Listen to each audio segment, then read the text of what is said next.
मुझे खुद पता नहीं है मुझको बताना लोगों, जो छोड़ गए हैं मुझको उनसे यह मोहब्बत क्यों है।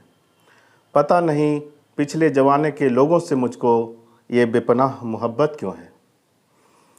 शहीदों के चिताओं पर लगेंगे हर बरस मेले, शहीदों के चिताओं पर लगेंगे हर बरस मेले, वतन पे मरने वालों की बाकी यही निशा होगी। जय हिंद दोस्तों। आज 23 मार्च है, यानी शहीद दिवस।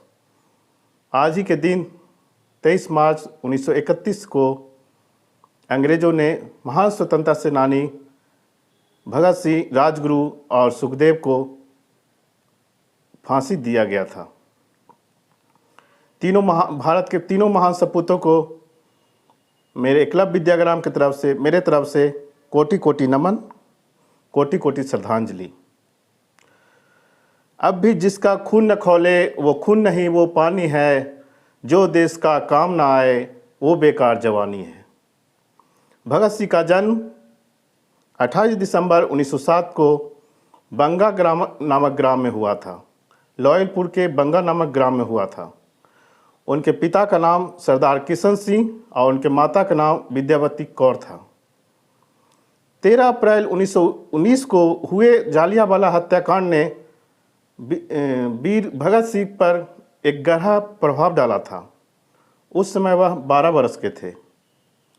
वे अपने घर से 40 किलोमीटर दूर पैदल चलकर जालियांवाला बाग जगह पर पहुँचे और वहाँ से मिट्टी लेकर यह सौगंध खाई कि हम इसका बदला ज़रूर लेंगे, हम इसका बदला अंग्रेज़ों से ज़रूर लेंगे। लाहौर के नेशनल कॉलेज की पढ़ाई छोड़कर भगत सिंह ने भारत की आज़ादी के लिए नौजवान भारत सभा की स्थापना की। जब वे 16 वर्ष के थे तो उनके माता पिता उनकी शादी के लिए जिद करने लगे। वे अक्सर कहा करते थे कि अगर मैं गुलाम भारत में शादी करूं तो दुल्हन सिर्फ मेरी मौत होगी, दुल्हन सिर्फ मेरी मौत होगी। वे अपनी माँ को बस इतनी सी तसल्ली दे पाए कि मरकर भी लाल तेरा मरेगा नहीं, मरकर भी लाल तेरा मरेगा नहीं, घोड़ी चढ़ के तो लाते हैं दुल्हन सभी, घोड़ी चढ़ के तो लाते हैं दुल्हन सभी, हंसकर हर कोई फांसी चढ़ेगा नहीं, हंसकर हर कोई फांसी चढ़ेगा नहीं। चंद्रशेखर आज़ाद से मिलकर उनकी पार्टी हिंदुस्तान रिपब्लिकन एसोसिएशन से जुड़ गए और उनका नया नाम दिया Hindustan socialist Republican association. Bhagat Singh ने राजगुरु से मिलकर 17 सितंबर 1928 को सुबह अंग्रेज अधिकारी सॉन्डर्स की हत्या कर दी और एक पर्चा साट दिया कि हमने लाला लाजपत राय के मृत्यु का बदला ले लिया है।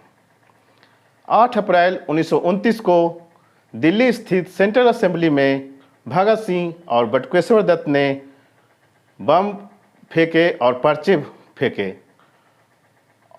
वो चाहते तो भाग सकते थे, लेकिन वो कहीं नहीं भागे और उन्होंने नारा लगाया, साम्राज्यवाद मुर्दाबाद, इनकलाब जिंदाबाद, इनकलाब जिंदाबाद। अक्टूबर 1930 को अदालत द्वारा भगत सिंह, राजगुरु और सुखदेव को फांसी की सज़ा सुनाई गई।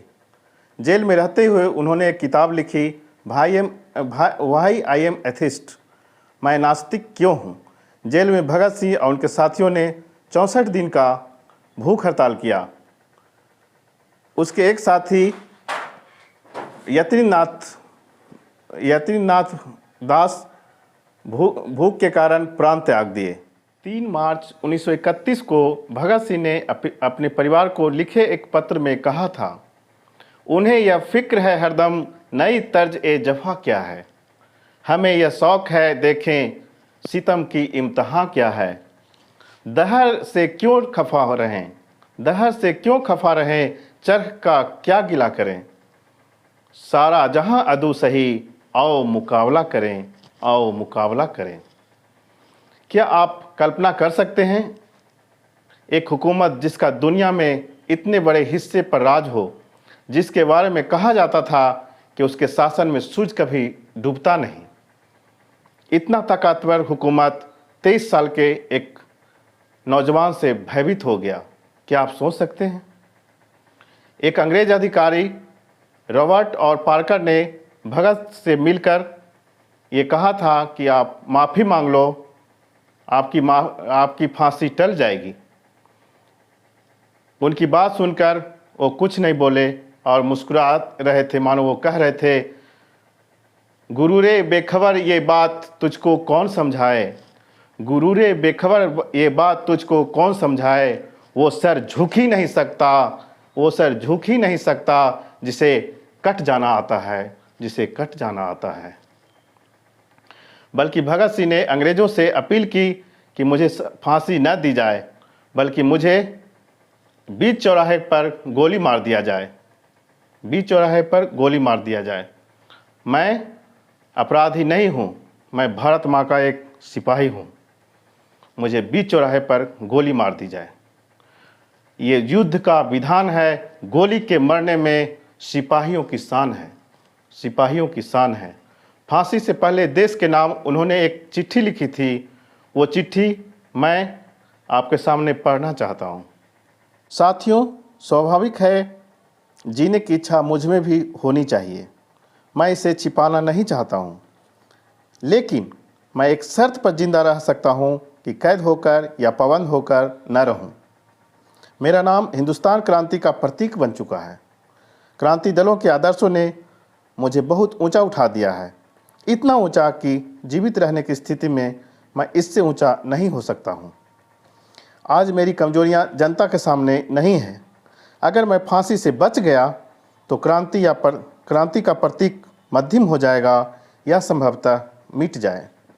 लेकिन दिलोराना ढंग से हंसते हंसते मेरे फांसी पर चढ़ने की सूरत में देश की माताएं अपने बच्चों को भगत सिंह बनने की उम्मीद करेगी।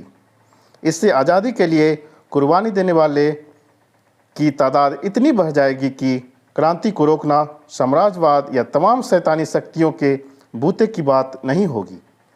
हाँ, एक विचार आज भी मेरे मन में आता है कि देश और मानवता के लिए जो कुछ करने की हसरतें मेरे दिल में थी, उनका हजारवां भाग भी पूरा नहीं कर सका हूँ।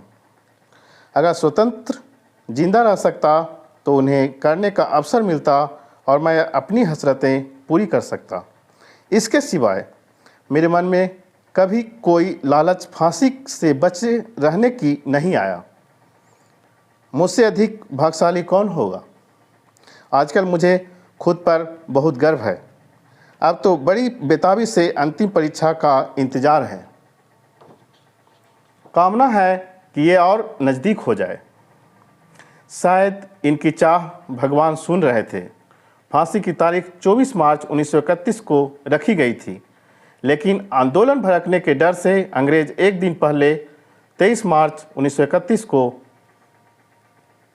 दिया गया। उनसे अंतिम इच्छा पूछी गई। वो उस समय लेनिन की जीवनी पढ़ रहे थे। उन्होंने कहा कि लेनिन की जीवनी पूरी पढ़ने का मुझे समय दिया जाए।